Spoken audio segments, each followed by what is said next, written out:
ఈరోజు మనం డిస్కస్ చేయబోయే టాపిక్ కుజుడు గురించి అనమాట. ఓకే, అసలు కుజుడు మనకి మేషానికి వృచ్చికానికి అధిపతి. అసలు ఈ వీడియోలో ఫస్ట్ మనం ఏం తెలుసుకోబోతున్నాం అని అంటే బేసిక్స్ అంటే చెప్పుకుంటూ వచ్చేసినాం. ఇప్పుడు మనకి ఫైనల్గా దశ రిజల్ట్ ఎలా వస్తుంది అనేది తెలియాలి.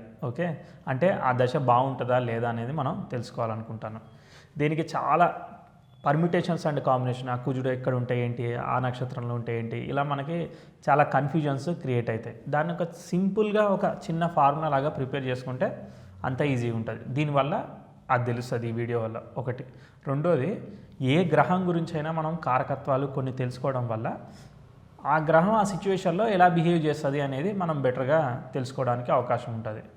ప్రతి సిచ్యువేషన్ని ప్రతి ఒక్కళ్ళు ఒకే రకంగా హ్యాండిల్ చేయరు కదా, రకరకాలుగా హ్యాండిల్ చేస్తారు. ఓకే, సో కుజుడు అనేవాడు ఎలా చేస్తాడు, సో కుజుడికి ఏ నక్షత్రాలు కంఫర్టబుల్, ఎక్కడెక్కడ ఉంటే ఎలాంటిది ఫలితం వస్తుంది అనేది చాలా సింపుల్గా నేను చెప్పేదానికి ప్రయత్నం చేస్తాను. సో కుజుడు ఎక్కడ ఉన్నాడో ఫస్ట్ మనకి హారోస్కోప్లో ఎక్కడ ఒరిజినల్ స్వక్షేత్రాలు ఏంటో ఒకసారి డ్రా చేసుకుందాం.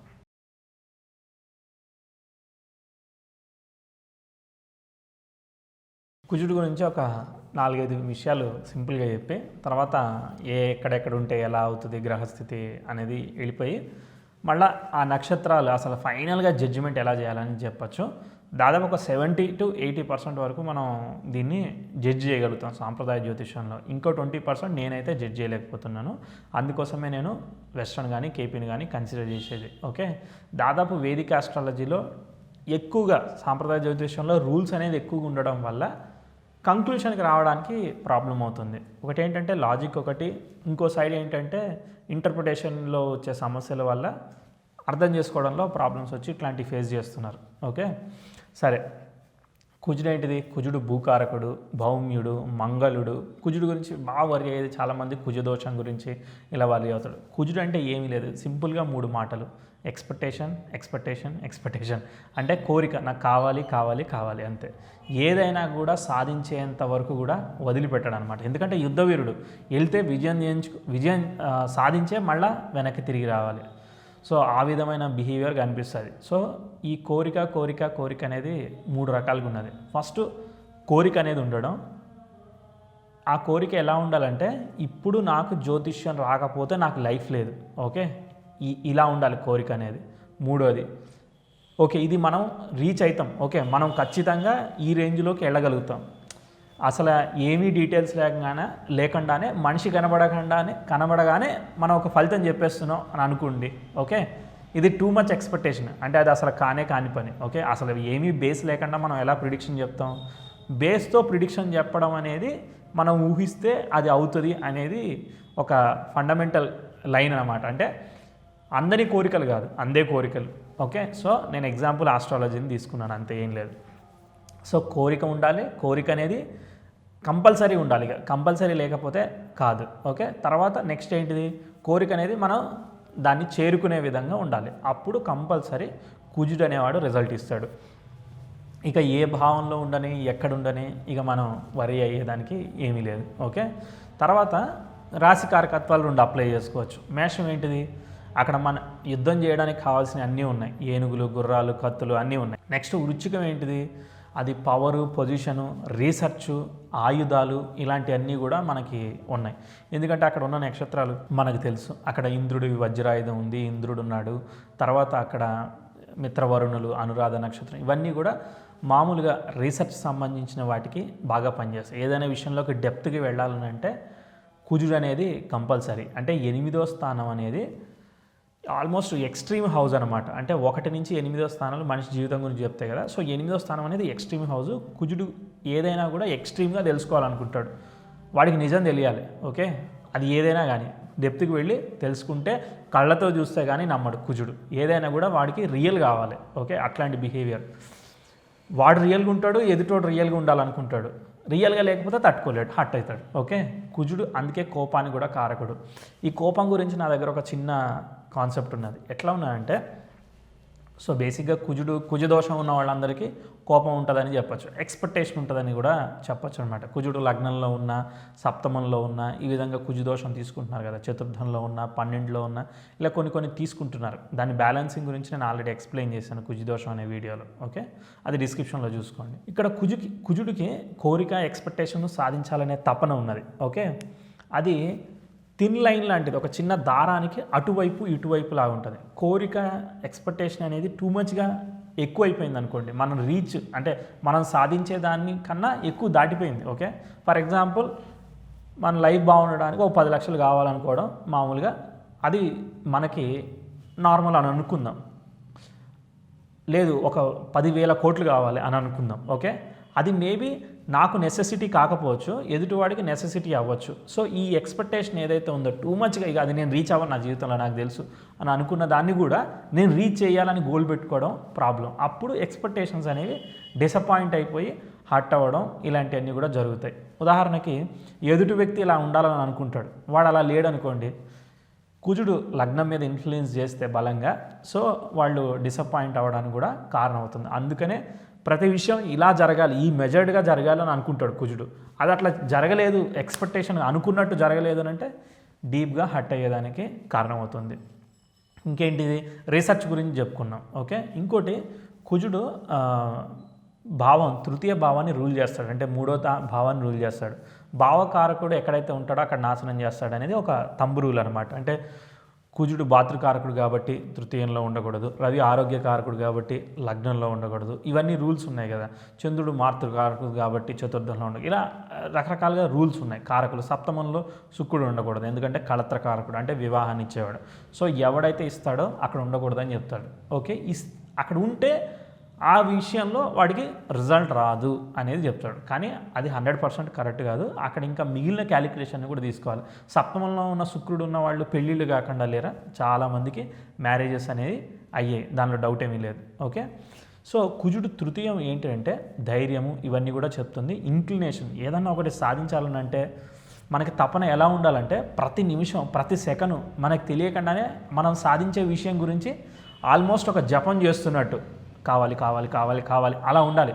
అది సబ్కాన్షియస్ బ్రెయిన్లో మనకి ఫీడ్ అయిపోయి ఆటోమేటిక్గా రిజల్ట్ వస్తుంది. అది తృతీయంలో ఉండే కుజుడు యొక్క రిజల్ట్. ఇంక్లినేషన్ బాగా పెంచేస్తూ ఉంటాడు, ఎప్పుడు అది సాధించాలనే తప్పన తప్ప వేరే ఆలోచనే ఉండదు. కుజుడు అంత ఫోర్స్ఫుల్ ప్లానెట్ అనమాట, అంత డీపెస్ట్ ప్లానెట్. ఓకే, కానీ తృతీయంలో కుజుడు ఉండడం వల్ల అన్నదమ్ములతో, వాళ్ళతో, ఎస్పెషల్లీ తమ్ముడు, నెక్స్ట్ సిబ్లింగ్తో, తమ్ముడో చెల్లెలో ఎవరైతే ఉంటారో వాళ్ళతో రిలేషన్షిప్ సరిగా ఉండకపోవచ్చు, ఒక్కోసారి వాళ్ళ హెల్త్ సరిగా ఉండదనేది వాళ్ళ రూల్. ఓకే, కానీ అది 100% కరెక్ట్ కాదు. ఎందుకంటే ఆ నక్షత్రాధిపతి బలంగా ఉన్నాడా, లేదంటే దాని మీద ఏదైనా శుభగ్రహం యొక్క దృష్టి పడిందా, ఇలాంటివన్నీ కూడా చూడాలి. ఒక్కోసారి కేంద్ర దృష్టి పడితేనే, అంటే ఉదాహరణకి కుజుడు అక్కడ, ఉదాహరణకి మేషలగ్నమై మిథునంలో ఉన్నాడు, కన్యలో శని ఉండి దశమ దృష్టితో ఆ కుజుడు చూస్తున్నాడు, కుజుడు ఏమో శని చూస్తున్నాడు, అది పరస్పర కేంద్ర దృష్టి. అలాంటి సందర్భాల్లో ఒక్కోసారి చాలా మాట్లాడేది, చాలా టఫ్గా మాట్లాడేదానికి కూడా ఏదన్నా ఉంటే మొహమ్మే చెప్పాడు అనమాట. కుజుడు ఎప్పుడు కూడా స్ట్రైట్ ఫార్వర్డ్గా మాట్లాడతాడు, ఒకటి దాచి ఒకటి మాట్లాడే నేచర్ ఉండదు.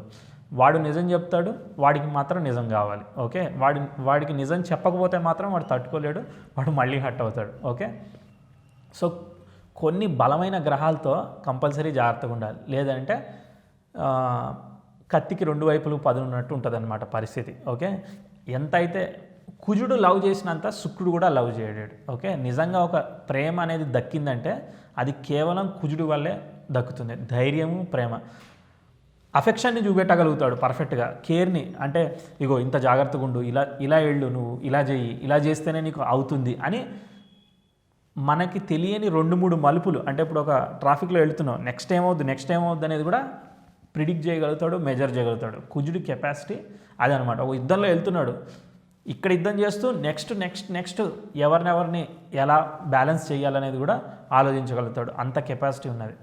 సో కుజుడి కారకత్వాలు మనం చెప్తూ వెళ్తే అసలు అయిపోదన్నమాట. సో అది సిచ్యువేషన్, సందర్భాన్ని బట్టి మనం ఇంకా కొన్ని తెలుసుకుందాం. కుజుడు రక్తానికి కూడా కారకుడు, ఎస్పెషల్లీ దాని లోపల మామూలుగా రెడ్ బ్లడ్ సెల్స్ అని ఉంటాయి, వైట్ బ్లడ్ సెల్స్.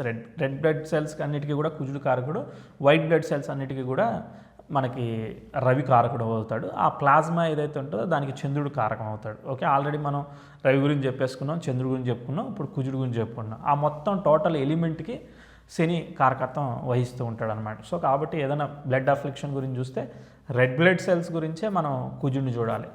అయితే మామూలుగా చాలామందికి ఒక బేసిక్ క్వశ్చన్ ఏంటంటే, మీరు రెడ్ బ్లడ్ సెల్స్ కుజుడు కానీ, వైట్ బ్లడ్ సెల్స్ రవి కానీ, ప్లాజ్మా చంద్రుడు కానీ, అసలు ఇవన్నీ ఎలా డిసైడ్ చేస్తున్నారు?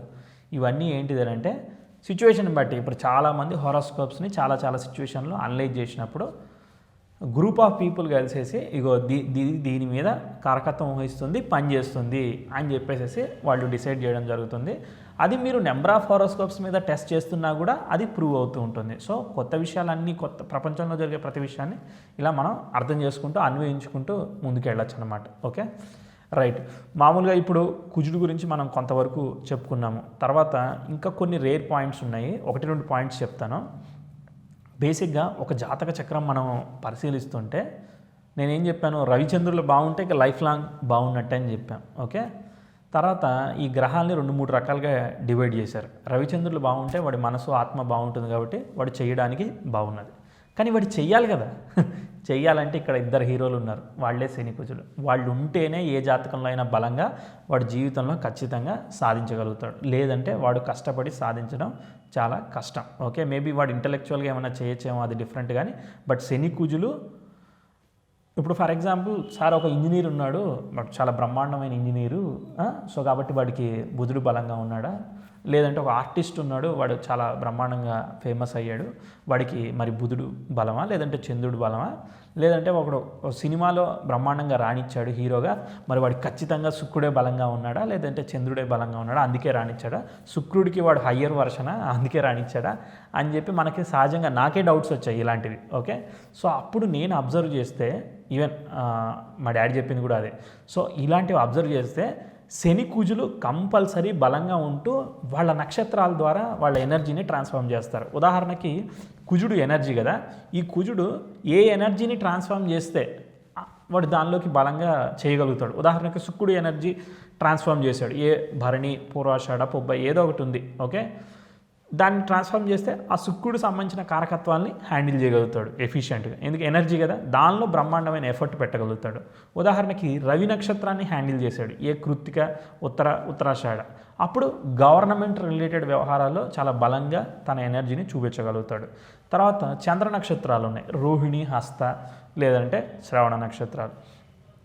అప్పుడు ఏంటిది, వీటికి సంబంధించినవి, ఆర్టిస్ట్ కావచ్చు లేదంటే పెయింటింగ్ కావచ్చు, వీటికి సంబంధించినవి. సో ఇలా ఏవైతే కారకత్వాలు ఉన్నాయో, మనం ఏదైతే కావాలనుకుంటున్నామో, బుధుడి మంచిగా హ్యాండిల్ చేశాడు, ఎక్సలెంట్ ఆర్కిటెక్ట్ అయ్యేదానికి అవకాశం ఉంది. చూస్తే మనకి చిత్తా నక్షత్రం, విశ్వకర్మ నక్షత్రం మనకు అక్కడ కన్యలో బలంగా ఉంటుంది. ఓకే, సో అదే నక్షత్రంలో పనిచేయాలని లేదు, అటు సైడ్ మృగశిరలో పనిచేస్తుంది, ఇటు సైడ్ ధనిష్లో కూడా ఇంజనీరింగ్ వ్యవహారాలని బ్రహ్మాండంగా హ్యాండిల్ చేయగలుగుతుంది. అందుకే కుజుడిని ఆర్కిటెక్ట్గా కూడా, అంటే ఒక ఇంజనీర్ కింద కూడా మనల్ని సెలెక్ట్ చేశారు. ఓకే, సరే, ఇది సిచ్యువేషన్ అనమాట. మనకి ఏ గ్రహాలు చాలా హై ఇన్ఫ్లుయెన్స్ చేస్తాయి అనేది మనకు తెలియాలి.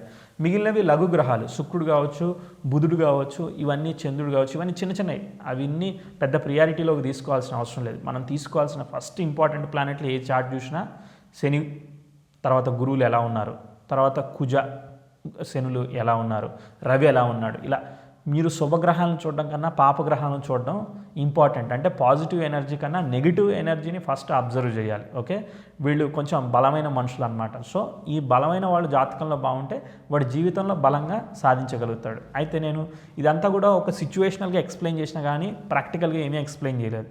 కానీ ఆ జాతకం చూస్తే తప్ప మనకు అది ఎలా బలంగా, సార్ నీచంలో ఉన్నాడు మీరు బలంగా ఎలా చెప్తున్నారు అని ఇలాంటి డౌట్లు కూడా వస్తాయి. ఓకే, అక్కడ నీచం ఎలా దాన్ని బ్యాలెన్స్ చేసింది, ఏ గ్రహం వల్ల దానికి లిఫ్ట్ అనేది దొరికింది.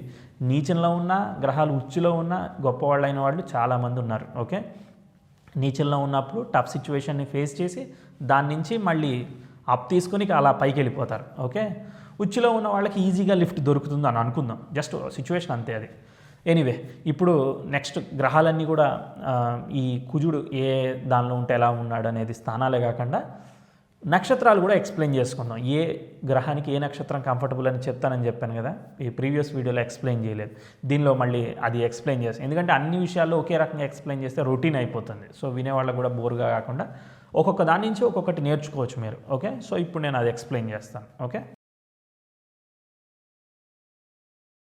ఊరికే ఏ రాశుల్లో కుజుడు బాగా బలంగా ఉంటాడు, ఏ రాశిలో ఎందుకు బలంగా లేడనేది ఒకటి చెప్తాను. ఇప్పుడు కుజుడికి మేషం స్వక్షేత్రం, తర్వాత వృచ్చికం కూడా స్వక్షేత్రం కదా, కాబట్టి వీటిలో బ్రహ్మాండంగా బాగుంటాడు. తర్వాత 159 లార్డ్స్ మిత్రక్షేత్రాలు కదా, కాబట్టి అందుకే సింహంలోను ధనస్సులోను అది కూడా కంఫర్టబుల్గానే ఉంది. ఓకే, తర్వాత కుజుడు మకరంలో ఉచ్చ పొందుతాడు కదా, అందుకని శని క్షేత్రాలు కూడా బలంగానే ఉన్నాయి. మేనం ఎందుకంటే అది గురువు రాశి. ఓకే, కాబట్టి అది మనం కంఫర్టబుల్గా చెప్పాం. కానీ ఇక్కడ విచిత్రం ఎలా ఉంది అని అంటే, కుజుడు ఏ రాశిలో ఉచ్చి పొందాడు, అది భూతత్వ రాశిలో మనకి కుజుడు మకరంలో ఉచ్చి పొందినట్టు 28 డిగ్రీల దగ్గర హయ్యెస్ట్గా పరమోచ్చ పొందినట్టు మనకి తెలుసు. కాబట్టి దాని మూల అంటే దానికి 159 అన్నీ కూడా ఉచ్చ త్రికోణాలుగా చెప్తారు. దానికి ఆపోజిట్ అంటే నీచ పొందేది ఎక్కడ కర్కాటకంలో, కాబట్టి అదంతా కూడా కుజుడికి అంత కంఫర్టబుల్గా ఉండదు. అందుకోసమే మీనము తర్వాత వృచ్చికము నీచ త్రికోణంగా చెప్తారు. కానీ స్వక్షేత్రమే. విచిత్రం ఏంటో తెలుసా, కుజుడు అగ్నితత్వ గ్రహం, అగ్ని మేషంలో మళ్ళీ అగ్నితత్వ రాశిలోనే బ్రహ్మాండంగా బలంగా ఉన్నాడు. ఓకే, కానీ విషయం ఏంటంటే ఎప్పుడైతే ఈ అగ్ని వెళ్ళి వాటర్లో పడుతుందో, కుజుడు అంటే ఏంటి, కోరిక లేనిదే కుజుడు బతికుంటాడు, చచ్చిపోతాడు. ఓకే, సో ఏదన్నా కావాల్సిందే కంపల్సరీ. ఓకే, అది డబ్బులు కావచ్చు, ఉద్యోగం కావచ్చు, మ్యారేజ్ కావచ్చు, వాడు ఏదనుకుంటాడో అది కావాల్సిందే. అది లేకపోతే వాడికి నిద్ర పట్టదు, వాడికి లైఫే లేదు ఇక. ఓకే, అలాంటి పరిస్థితి. సో అది వెళ్ళి వాటర్లో పడితే మనం వెళ్ళి ఒక చిన్న నిప్పుని నీళ్ళలో వేస్తే ఏమవుతుంది, ఆడిపోద్ది. సో కోరిక అనేది చచ్చిపోద్ది. ఓకే, కాబట్టి అక్కడ అది బలంగా ఉండదు. సో అందుకోసం అక్కడ అది ప్రాబ్లం. రెండోది, కుజుడు యుద్ధవీరుడు. ఓకే, సో ఎప్పుడైతే అరిసే కుక్క మొరగదో ఈ కాన్సెప్ట్లో కుజుడు ఎప్పుడైతే జలరాశుల్లో ఉంటాడో వాడికి తెలుసు వాడి సిచ్యువేషన్ బాగాలేదని, ముందే ఇంకా ప్రివెంటివ్గా ఆలోచిస్తాడు, ఇంకా ఓవర్ థింకింగ్ అనమాట. అంటే నా దగ్గరికి ఎవరు రాకండి, వచ్చినలా మిమ్మల్ని కొట్టేస్తా, చంపేస్తా అని చెప్పేసి బెదిరించడం స్టార్ట్ చేస్తూ ఉంటాడు. అందుకే ఏ విషయం కాకుండానే ఏదన్నా అయ్యిద్దేమో అని చెప్పేసి భయపడడం ఇలాంటివన్నీ కూడా స్టార్ట్ చేస్తూ ఉంటాడు. కాబట్టి బాగా టూ మచ్ థింకింగ్ ఉంటుంది, టూ మచ్ డెప్త్ థింకింగ్ ఇస్తాడు. కాకపోతే ఏంటంటే అక్కడ దానికి ఏదైనా మంచి శుభదృష్టి ఏదైనా పొందితే అది కొంత బ్యాలెన్స్ అవుతుంది. బట్ కాకపోతే ఆ జలరాశిలో ఏంటంటే అది సముద్రం అనమాట. సముద్రంలో ఆలోచనలు ఎన్ని ఉంటాయో మనకు తెలియదు. ఆ విధంగా ఆలోచనలు అనేది డెప్త్కి వెళ్ళేదానికి కారణం అవుతుంది. ఓకే, ఇక్కడ జలరాశులు మామూలుగా స్పిరిచువాలిటీకి వాటికి తీసుకుంటారు. సో ఇన్ కేస్ వాడు పూజ పునస్కారం తపస్సు ఇట్లాంటి విషయాల్లో అది మేబీ పాజిటివ్ రిజల్ట్ ఇస్తుందేమో. ఎందుకంటే బాగా డెప్త్కి వెళ్ళి తపస్సు చేయడం అట్లాంటి వాటికి మేబీ పాజిటివ్ రిజల్ట్ ఇస్తుంది. దాని గురించి చెప్పాను చాలాసార్లు. ఇంక్లినేషన్ అనేది ఉండాలి జపశక్తికి వాటన్నిటికీ కూడా. సో కుజుడు భక్తి యోగానికి కారకుడు. మనం అనుకుంటాం గురువు కదా పూజలకు కారకుడు గురువు అనుకుంటాం, కానీ కుజుడు ఉంటేనే అక్కడ మనం కంటిన్యూస్గా పూజ చేయడానికి వీలవుతుంది. గురువు అంటే ఓకే అది భక్తి ఇన్నర్గా ఉండొచ్చు, కానీ ఇంప్లిమెంటేషన్ ఎగ్జిక్యూషన్ రావాలంటే ఏ పనైనా ప్రాక్టికల్గా రావాలంటే కుజుడు కంపల్సరీ ఉండాలి. తర్వాత వృషభము తర్వాత వృషభము తర్వాత తుల అవన్నీ శుక్రుడు రాశులు, అది శత్రుక్షేత్రాలు, అక్కడ రిజల్ట్ ఇవ్వదు. కాబట్టి అది అక్కడ కనుక ఉంటే గ్రహం ఒక్కోసారి కోరికలు మెటీరియలిస్టిక్ డిజైర్స్ వీటి మీద బాగా పెంచుతూ ఉంటుంది. ఓకే, తర్వాత ఇంకొకటి కుజుడికి నక్షత్రాలు ఉన్నాయి కదా, సో అవి ఎక్కడ ఏ నక్షత్రంలో అది ఎలా కంఫర్టబుల్గా ఉంటుందనే పాయింట్ కూడా చెప్పేస్తాను. ఓకే, ఎక్కడెక్కడ బాగుంది ఎక్కడెక్కడ బాగాలేదు చెప్పాను. ఓకే, అన్నిటికన్నా ముఖ్యం అది ఏ స్థానంలో ఉన్నదనేదే ముఖ్యం. ఏ నక్షత్రంలో ఉంటే ఆ నక్షత్రనాథుడు బలంగా ఉన్నాడా లేదా, ఈ రెండు పాయింట్లు గుర్తుపెట్టుకుంటే మీరు 60 to 70% పక్కాగా ఒక పొజిషన్కి వచ్చేస్తారు డౌట్ లేకుండా.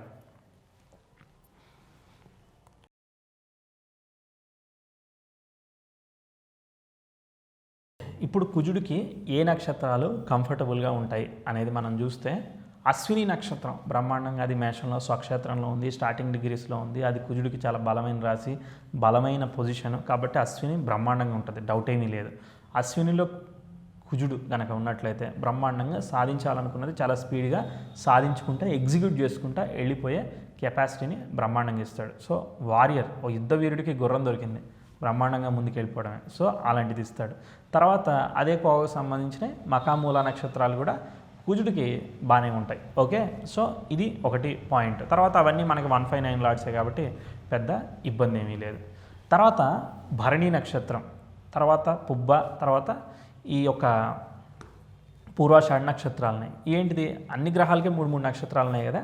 సో శుక్ర నక్షత్రాల్లో ఏంటిది, అంటిల్ ఆ శుక్రుడు ఆ చార్ట్లో ఆ లగ్నానికి ఫేవరబుల్ అయ్యి ఉంటే ఆ 159 లార్డ్స్ అధిపతి. ఇప్పుడు ఫర్ ఎగ్జాంపుల్ మకర లగ్నం ఉంది, మకర లగ్నం అయినప్పుడు శుక్ర నక్షత్రంలో ఉంటే డిఫరెంట్, ఓకే. కానీ అదే మేష లగ్నం అయి శుక్ర నక్షత్రంలో ఉంటే ఏమవుతుంది, కోరిక ఎక్స్పెక్టేషన్ అనేది పెంచుతుంది. మెటీరియలిస్టిక్ అంటే డబ్బులు కావాలి, మంచి అందమైన భార్య కావాలి, ఇలాంటివన్నీ కోరికలు పెంచేదానికి కారణం అవుతుంది. కాబట్టి శుక్రుడు కుజ నక్షత్రాల్లో అంత కంఫర్టబుల్ కాదు, ఓకే. కానీ దాని స్థానము దాని నక్షత్రాధిపతి బాగుంటే యోగిస్తాడు, ఓకే. కండిషన్ ఎప్పుడు ఉంటుంది, ఓకే. తర్వాత నెక్స్ట్ రవి నక్షత్రాలు, కృత్తిక ఉన్నది, తర్వాత మనకి ఉత్తరాషాఢ, తర్వాత ఉత్తర, ఈ 3 ఉన్నాయి. అవన్నీ కూడా బాగానే యోగిస్తూ ఉంటాయి, ఓకే, ఇబ్బంది ఏమీ లేదు. కానీ అవి రాసులు మారినప్పుడు ఆధిపత్యాన్ని చూసుకోవాలి. ఉదాహరణకి ఉత్తరాషాఢ ఇవి తీసుకుంటే మనం ఉత్తర తీసుకుంటే అది కన్యలో కూడా వెళ్ళిపోతుంది. కన్యలో వెళ్ళినా కూడా ఇబ్బంది లేదు. కాకపోతే కన్యలో ఒక్కోసారి మనకి చిత్త కనబడుతుంది, కానీ కుజుడు అక్కడే ఉంటాడు, బలంగా ఉన్నాడు. కాకపోతే ఏంటిది, స్కిన్ అండ్ డస్ట్ అలర్జీస్ ఇచ్చేస్తూ ఉంటాడు అనమాట. హెల్త్ పరంగా ఒక్కోసారి ఇంపాక్ట్ క్రియేట్ చేయడం, జలుబు అయితే తగ్గిపోవడం, ఇలాంటివి కూడా ఫికిల్ మైండ్ ఇవ్వడం, ఇలాంటివి కూడా చేస్తూ ఉంటాడు, ఓకే. సో మనం దాన్ని జాగ్రత్తగా అబ్జర్వ్ చేయాలి. కన్య న్యాచురల్ జోడియాక్స్ అయిన 6th హౌస్ కాబట్టి డైజెషను, బ్యాక్ పెయిన్ ఇష్యూస్, ఇలాంటి చాలా చార్ట్లో నేను కూడా అబ్జర్వ్ చేశాను, ఓకే. ఇలాంటివి కనిపిస్తూ ఉంటాయి.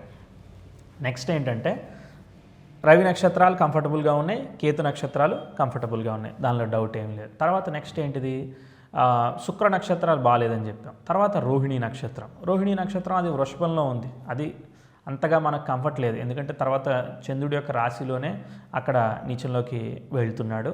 తర్వాత ఎప్పుడైతే చంద్రుడు మనసు కారకుడు అయిపోయాడు కదా, డైల్యూట్ అయిపోతుందని మనకు తెలుసు. సో కానీ అది వృషభం ఓకే, బట్ కాకపోతే అదంతా మనకు కంఫర్టబుల్గా లేదు, ఓకే. చంద్ర నక్షత్రం తర్వాత హస్త ఉంది, హస్త కూడా ఓకే అంతే, అర్థమైందా. అక్కడ మనకు అది శత్రుక్షేత్రం అయిపోయింది. సో కాబట్టి అది అంత బలంగా లేదు.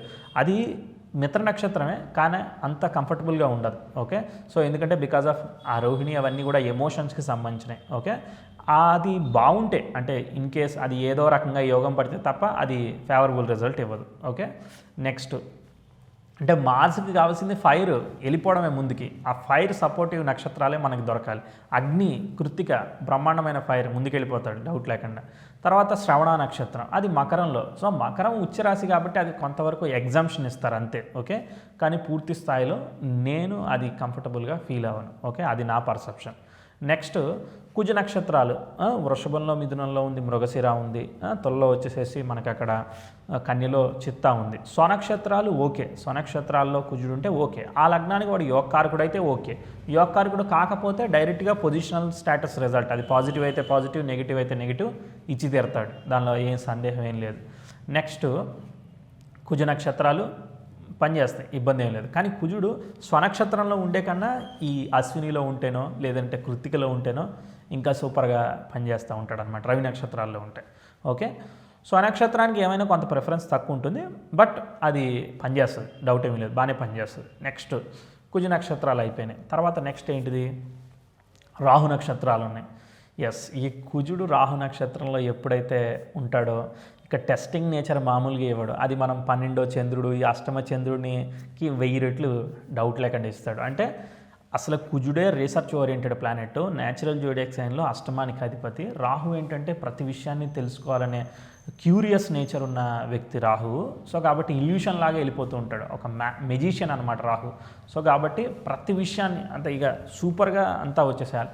రాహు ఎప్పుడైతే కనెక్ట్ అవుతాడో కుజుడు యొక్క ఎనర్జీని ఇంకా 10 times పెంచి పడేస్తాడు. అంటే కోరిక పవర్ 10 అలా పెడతాడు అనమాట. సో కాబట్టి టూ మచ్గా కోరిక అనేది ఎక్కువైపోతూ ఉంటుంది. ఆ కోరిక గ్రీడీలోకి దింపచ్చు. కాబట్టి ఎప్పుడైతే ఎవరైతే బిజినెస్లో గ్రీడీనెస్కి వెళ్తారో వాళ్ళకి లిటిగేషన్స్ అవన్నీ ఏర్పడుతూ ఉంటాయి. అందుకే కుజరాహుల సంబంధాన్ని సర్పదోషంగా తీసుకుంటారు, డబ్బులు లాస్ అవుతాయి అని చెప్తారు, అట్లాంటివి పనిచేస్తూ ఉంటాయి. కానీ ప్రపంచంలో ఉన్న జనాలు, ప్రపంచంలో ఉన్న గ్యాంబ్లింగ్లు అన్నీ వాళ్ళకి తెలియకుండా ఉండవు. కంపల్సరీ వాళ్ళకి ప్రతి విషయంలోనూ అవగాహన, depth of the information finger tips మీద వచ్చేస్తుంది. అంటే సబ్జెక్ట్ మీద అంత అవగాహన వచ్చేస్తుంది కుజరాహుల కాంబినేషన్. కానీ వాడు 12వ ఇంట్లో ఉంటే ఇబ్బంది, అదే దశమంలో లాభంలో 6 బలంగా ఉంటే ఎటువంటి సిచ్యువేషన్ అయినా కూడా బ్రహ్మాండంగా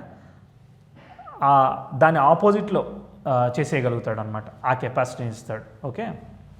నెక్స్ట్ రాహు నక్షత్రాలన్నీ అయిపోయాయి. రాహు నక్షత్రాలు అది ఫేవరబుల్గా ఉంటేనే, జనరల్గా అయితే అదేమీ ఫేవరబుల్ కాదు, కానీ ఆ పొజిషన్ కనుక బాగుంటే ఎక్స్ట్రీమ్ మనీని ఇస్తాడు, డౌట్ లేకుండా. అదో రకమైన విపరీత రాజయోగం లాగా చేస్తూ ఉంటాడు. ఓకే, నెక్స్ట్ రాహు నక్షత్రాలు అయిపోయాయి. తర్వాత ఏముంది, గురువు యొక్క నక్షత్రాలు. గురు నక్షత్రాలు ఎక్కడున్నాయి? కర్కాటకంలో పునర్వసు ఉంది, మిథునంలో పునర్వసు ఉంది. అక్కడ కర్కాటకంలో నీచం పొందుతాడు కాబట్టి అది కొంచెం ఇబ్బంది, భాగ్యాధిపతి నక్షత్రం అయినా. తర్వాత త్వరలో ఉంది, వృచ్చికంలో ఉంది. వృచ్చికంలో ఓకే, అది కొంచెం బెటర్ కంపారిటివ్ ఆ పునర్వసు కన్నా. ఇటు విశాఖ బాగా పనిచేస్తూ ఉంటుంది, కానీ అది కూడా జలరాశే కదా. తర్వాత మీనంలో ఉంది కాబట్టి ఇది నీచ త్రికోణంలాగా పనిచేస్తూ ఉంటుంది. సో కాబట్టి కుజుడికి గురు నక్షత్రాలు అంత సీరియస్ కంఫర్ట్ ఏమీ కాదు. ఓకే, మనకి రవి నక్షత్రాలు తర్వాత కేతు నక్షత్రాలు ఇచ్చినంత కంఫర్ట్ అక్కడ మనకి గురు నక్షత్రం ఇవ్వట్లేదు, ఎందుకంటే సిచ్యువేషనల్ డిమాండ్స్ అంతే. తర్వాత గురువు అయిపోయింది. తర్వాత శని నక్షత్రాలు. శని నక్షత్రాలు ఏంటి? పుష్యమి, అది కర్కాటకం, ఇవన్నీ జలరాశిలోనే ఉన్నాయి మళ్ళీ. సో ఆ శని నక్షత్రంలో ఎప్పుడైతే పడుతుందో లేజినెస్ ఇవ్వచ్చు, లేదంటే డౌట్స్ ఎక్కువ ఇవ్వచ్చు, భయాన్ని ఇవ్వచ్చు, ఎందుకంటే శని భయాన్ని కలగజేస్తాడు. ఓకే, అష్టమంలో ఆయుష్ కారకుడు శని, భావకారకుడు నాశనం చేస్తాడు. అంటే అష్టమం చాలా విచిత్రమైంది, అష్టమం ఆయుర్దాయానికి కారకం. సో అష్టమంలో శని ఉంటే మైనస్ ఇంటూ మైనస్ లాగా పనిచేసి అక్కడ ఎక్స్ట్రీమ్గా ఆయుష్ని పెంచేస్తాడు అనమాట, రివర్స్లో పనిచేస్తాడు. ఓకే, సో ఎప్పుడైతే కుజుడు ఈ శని నక్షత్రాల్లో ఉంటాడో, అంటే బేసిక్గా శని స్లో, కుజుడు స్పీడ్, ఈ స్లోకి స్పీడ్కి సింక్ అవ్వదు. ఓకే, సో కాబట్టి అది మనకు అనుకున్నంత రిజల్ట్ ఇవ్వదు. ఓకే, ఒక్కోసారి ఈవెన్ టఫ్ రిజల్ట్ కూడా, ఎందుకంటే మరో ఆపోజిట్ గ్రహం యొక్క నక్షత్రంలో ఉన్నాడు, కంప్లీట్ ఆపోజిట్ నక్షత్రం. సో అది టఫ్ రిజల్ట్స్ ఇచ్చేదానికి కూడా కారణం అవుతుంటుంది, కానీ మనం అది అబ్జర్వ్ చేయాలి. ఓకే, కానీ ఆ సిచ్యువేషన్ బట్టి మనం అనలైజ్ చేయాలి. ఆ పాయింట్స్ అన్ని ఇప్పుడు నేను చెప్పలేను. ఓకే, నెక్స్ట్ తర్వాత బుధ నక్షత్రాలు. ఆ బుధ నక్షత్రాలు కూడా జలరాశిలో ఉన్నాయి. కంప్లీట్గా మేష లగ్నానికి షష్టాధిపతి పాపి, కన్యా లగ్నాన్ని తీసుకుంటే తృతీయ అష్టమాధిపతి కంప్లీట్ పాపి, కాబట్టి కుజబుధులు ఆపోజిట్. సో కాబట్టి ఆపోజిట్ నక్షత్రాలు ఎప్పుడు కూడా అవి ఉండకూడదు, కాబట్టి బుధ నక్షత్రాలు కూడా వర్కౌట్ అవ్వవు. మీరు ఈజీగా గుర్తుపెట్టుకోవచ్చు, 159 లార్డ్స్ ఫేవరబుల్, వేరే అన్ఫేవరబుల్ పెట్టుకోవచ్చు, కానీ ఏదైతే ఎగ్జామ్షన్ కండిషన్స్ ఉన్నాయో వాటిని బట్టి మనం ఇంకా బెటర్గా గుర్తుపెట్టుకోవచ్చు. ఓకే, నెక్స్ట్ శని అయిపోయింది. తర్వాత నెక్స్ట్ బుధుడు అయిపోయాడు. దాదాపు మనం అన్ని గ్రహాలని కంప్లీట్ చేసుకున్నాం, కేతువుని కంప్లీట్ చేసుకున్నాం, రాహుని కంప్లీట్ చేసుకున్నాం, దాదాపు మనకు పెండింగ్ ఏం లేదు. ఇప్పుడు మనకి ఏ నక్షత్రం కంఫర్టబుల్ అర్థమైంది. ఓకే, కంఫర్టబుల్ ఉండి సిగ్నిఫికెన్స్ దొరికితే, అంటే ఏ 10లో ఉండి కర్కాటక లగ్నానికి అశ్వినిలో ఉన్నాడు అనుకోండి, ఆ కేతు బాగున్నాడు అనుకోండి, ఇక మనం ఊహించగలుగుతామా? చంద్రబలం బాగుంటే ఇక చార్ట్ వెళుతూనే ఉంటుంది, బ్రహ్మాండమైన యోగం. దానిలో ఇక మీరు ఆ రుచిక మహాపురుషం ఏ యోగాలు పెట్టుకుంటే ఆ యోగాలు అన్నీ పనిచేస్తూనే ఉంటాయి, డౌట్ లేకుండా. ఓకే, ఇలా మనం జడ్జిమెంట్కి రావచ్చు. ఇప్పుడు ఇక ఫైనల్గా ఆ స్థానాల గురించి చెప్పేస్తాను. ఆల్రెడీ ఆ 5-6 రూళ్ళు ఉన్నాయి కదా, అవి కూడా చెప్పేసి మనం కంక్లూడ్ చేసేసుకుందాం. మనం దశని ఈ ఫేజ్లో జడ్జ్ చేయబోతున్నాం. ఓకే, ఇప్పుడు నేను ఒక ఎగ్జాంపుల్ చార్ట్ తీసుకున్నాను. ఇది నేను మేష లగ్నం వేసుకున్నాను. ఇది మేష లగ్నం అనుకోకండి, ఏ లగ్నమైనా అవ్వచ్చు. ఆ లగ్నం నుంచి జస్ట్ నెంబరింగ్ అంటే పొజిషన్ అనమాట. నాకు 5లో ఉన్నాడు కుజుడు, 6లో ఉన్నాడు, ఎలానో అలా అనమాట. ఓకే, నాకు 3 ప్లేసులు నచ్చాయి. ఒకటి 6 నచ్చింది, ఒకటి 10 నచ్చింది, ఒకటి 11 నచ్చింది. ఈ 3 కుజుడికి సూపర్ ప్లేస్మెంట్స్, డౌట్ లేకుండా. ఓకే, తర్వాత నక్షత్రాల గురించి చూద్దాం. ఫస్ట్ ఆఫ్ ఆల్ కుజుడు లగ్నంలో ఉన్నాడు అనుకో, అంటే శరీరానికి కష్టం తప్పదు. ఓకే, హార్డ్ వర్క్ చేసి సాధించాల్సి వస్తుంది. అంటే టఫ్గానే మనం డిజైర్, కోరిక ఎట్లుండాలి, నెసెసిటీ, కంపల్సరీ నాకు ఇది లేకపోతే నేను లేను అనే విధంగా మనల్ని మనం బర్న్ చేసుకోవాలి. అప్పుడే మనకి పని అవుతుంది. అది లగ్న కుజుడు. ఓకే, ద్వితీయంలో ఉంది డబ్బులు, సంపాదన, భోజనం, కుటుంబం. అర్థమైందా? మనం కావాలనుకుంటేనే అందరూ ఉంటారు. పాపగ్రహం ద్వితీయంలో ఉంటే దేన్నైనా పాడు చేస్తుంది. ఓకే, ఫినాన్స్ని పాడు చేయొచ్చు, దేన్నైనా పాడు చేయొచ్చు. కుజుడు ద్వితీయంలో ఉంటే స్ట్రైట్ ఫార్వర్డ్గా మాట్లాడతాడు.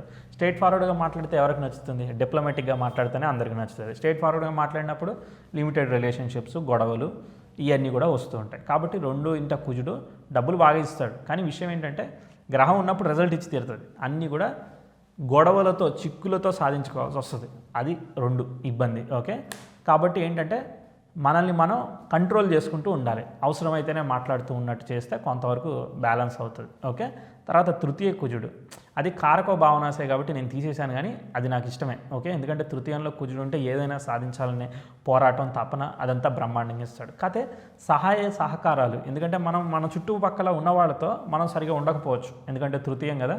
సో సెల్ఫ్ ఎఫర్ట్ చేయాల్సి వస్తుంది. ఓకే, సెల్ఫ్ ఎఫర్ట్ చేసినా కూడా సక్సెస్ అనేది ఉంటుంది. అది తృతీయ కుజుడు యొక్క కెపాసిటీ. ఏదైనా సాధించగలుగుతాడు. మంచి ఫాస్ట్ బైక్ డ్రైవింగ్ ఇవన్నీ కూడా చేయగలుగుతాడు. తృతీయం ఏంటిది? చేతులతో సాధించేదన్నమాట. మన ఉపచయ స్థానం ఎక్సలెంట్ అనమాట. Research, depth information, inclination mind అవన్నీ చెప్పుకోవచ్చు. ఓకే, ఇంకో విచిత్రం చతుర్థం న్యాచురల్ జోడియాక్ సైన్లో కూడా కర్కాటకంలో కుజుడు నేర్చాం. అసలు భూములు అంటేనే కుజుడు, కానీ కుజుడికి చతుర్థం నచ్చలేదు. ఓకే, అక్కడే నీచంలో పడ్డాడు. అదే ట్విస్ట్ అనమాట. ఓకే, సో కుజుడు అంత సీరియస్గా ఎక్స్పెక్ట్ చేయడు. ఓకే, అక్కడ డైల్యూట్ అవుతుంది జలరాశిలో అని చెప్పేసి అక్కడ మనం తీసుకున్నాం. అలానే 4th హౌస్ తల్లి, కంఫర్ట్స్ ఇవన్నీ చెప్తాం కదా. సో కంఫర్ట్స్ పొజిషన్లో మనం మంటను పెట్టుకుంటే ఎలా? మంచి బెడ్ వేసుకుంటే కంఫర్ట్గా ఉంటాం తప్ప మంట పెట్టుకుంటే ఉండం కదా. సో కాబట్టి కంఫర్ట్స్ని పాడు చేసేదానికి అవకాశం ఉంటుంది. అది చతుర్థం. ఓకే, పంచమం ఆలోచన స్థానం. ఆలోచన స్థానంలో స్పాట్ డెసిషన్ తీసుకున్నావు అనుకో నువ్వు పంచమంలో, అది నీకు ప్రాబ్లం అయ్యేదానికి అవకాశం ఉంటుంది. అందుకోసమే ఆ పంచమంలో ఉన్న కుజుడు స్పాట్ డెసిషన్ తీసుకునేలా చేస్తాడు, కాబట్టి ఇబ్బంది పెట్టేదానికి అవకాశం ఉంటుందనే పాపగ్రహాన్ని పంచమంలో పెట్టరు. శుభగ్రహాలు ఉంటే కంగారేం లేకుండా కూల్గా ప్లెజెంట్గా నిర్ణయాన్ని తీసుకుంటాయి. ఓకే, కానీ దానికి ట్రైన్ పడిందా, మంచిగా బాగుందా, నేను నక్షత్రాధిపతి బాగున్నాడా, బ్రహ్మాండమైన మెమరీ పవర్ వస్తుంది. ఓకే, డెప్త్ ఇంక్లినేషన్ కూడా వస్తుంది, పాజిటివ్గా పనిచేస్తుంది. సో నక్షత్రాన్ని అబ్జర్వ్ చేయాలి. తర్వాత 6వ కుజుడు, నీకు 60 సంవత్సరాలు వచ్చిన 16 ఏళ్ల వయసు వ్యక్తిలాగానే బిహేవ్ చేస్తుంటావు, అలానే పనిచేసే కెపాసిటీ 6వ కుజుడు బ్రహ్మాండంగా ప్రతిరోజు యవ్వనాన్ని క్రియేట్ చేస్తూ మనల్ని ముందుకు తీసుకెళ్ళిపోతూ ఉంటాడు. ఎందుకంటే 6లో ఉండి లగ్నాన్ని అష్టమ దృష్టితో ఆస్పెక్ట్ చేస్తాడు. ఎప్పుడు కూడా కావాల్సినంత మంట పెడుతూ మనల్ని ముందుకు నడిపిస్తూ ఉంటాడు. ఓకే, అందుకు 6 మంచిది. సప్తమ కుజుడు ఏంటిది? మన భావాన్ని, అంటే పబ్లిక్ కమ్యూనికేషన్స్ పట్ల మనం అగ్రెసివ్గా ఉండొచ్చు, లేదంటే వాళ్ళు మనతో సరిగా లేకపోతే మనం లైట్ తీసుకోవచ్చు. ఓకే, ఇలాంటివన్నీ కూడా కనిపిస్తూ ఉంటాయి. తర్వాత అష్టమంలో కుజుడు ఉంటే ఏంటిది? గబాలను కింద పడడం, దెబ్బలు తగలడం, ఇలాంటివి. అష్టమం శరీరం కదా, సో కాబట్టి గాయాలు అవ్వడం ఇలాంటివి కనిపిస్తాయి, కాబట్టి అష్టమ కుజుడు వద్దని చెప్తారు. తర్వాత 9లో పాపగ్రహాలు ఉండకూడదు కదా. సో పాపగ్రహాల యాస్పెక్ట్ కావచ్చు, పాపగ్రహాలు ఉండడం ఇబ్బంది, కాబట్టి 9 ఓవర్ గ్రీడీనెస్, ఓవర్ కోరికలను పెంచుతుంది, కాబట్టి 9 వద్దు అంటారు. 10 సూపర్, ఎందుకంటే 10లో దిగ్బలాన్ని పొందుతాడు. 10 చాలా మంచిది కుజుడికి. ఆ పనిని చేయించాలి అని అంటే కుజుడు ఇప్పుడు ఇంకో విషయం చెప్తా. అసలు కుజుడు కోపం కదా, కోపం ఎక్కడ పెట్టమంటాడంటే నువ్వు జీవితంలో సాధించే విషయంలో నీ కోపాన్ని, నీ పొగర్ని అన్నీ చూపించమని చెప్తున్నాడు. అంటే ఖచ్చితంగా నీ ఎనర్జీ అంతా కూడా నీ వర్క్లోనే పెట్టమంటున్నాడు తప్ప ఎక్కడ పెట్టద్దు అంటున్నాడు. ఓకే, ఇది మనం గుర్తుపెట్టుకోవాలి.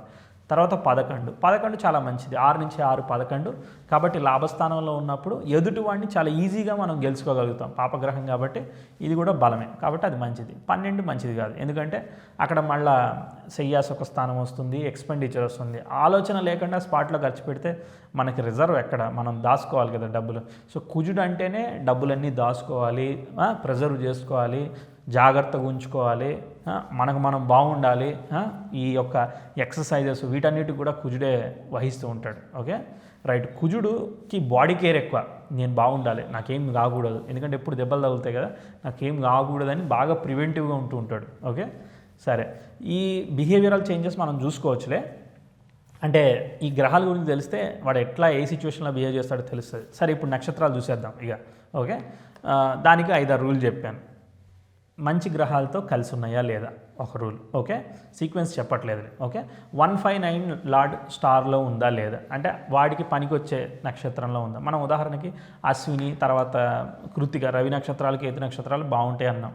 ఈ ప్లేస్మేట్స్ చెప్పేశాను కదా, 6, 11 ఈ స్థానాల్లో 10 స్థానాల్లో కనుక కుజుడు ఉంటూ ఆ నక్షత్రాన్ని మనం అనుకున్న నక్షత్రాన్ని ఆక్యుపై చేస్తే, చంద్రుడు బలం బాగుంటే అది 159 లార్డ్ స్టార్ అయ్యి, ఈవెన్ రోహిణి అయింది, ఆ చంద్రుడు బాగున్నాడు ఉదాహరణకి ఆ జాతకంలో. ఓకే, ఉదాహరణకి మేషలగ్నమో, సింహలగ్నమో, ధనుర్లగ్నమో అయింది, అప్పుడు వాడు బాగున్నాడు అనుకోండి. అంటే వాడి ప్లేస్మెంట్, అంటే ఇప్పుడు ఫర్ ఎగ్జాంపుల్ చంద్రుడు అనుకోండి, చంద్రుడు శుభగ్రహం కదా, 4లో ఉంటే మంచిదే కదా, లేదా దశమంలో ఉంటే, కేంద్రంలో సప్తమంలో ఉంటే మంచిదే కదా. అప్పుడు ఈ కుజుడు ఆ నక్షత్రంలో ఉన్నాడు అనుకో, కొంతవరకు బెనిఫిట్. కానీ సహజంగా 2, 10 స్థానాలు సూపర్ అనమాట. ఓకే, 11 స్థానాలు సూపర్. ఆ సిగ్నిఫికెన్స్, ఆ స్థానం అనే పొజిషన్ ఏదైతే ఉందో అది సూపర్ రిజల్ట్ తీసుకొస్తూ ఉంటుంది. ఫైనల్గా ఒక చిన్న పాయింట్ చెప్తాను. దీంతో ఈ 2 లాజిక్తో కూడా మీరు చాలా వరకు దాన్ని సార్ట్ చేయొచ్చు చెప్తా.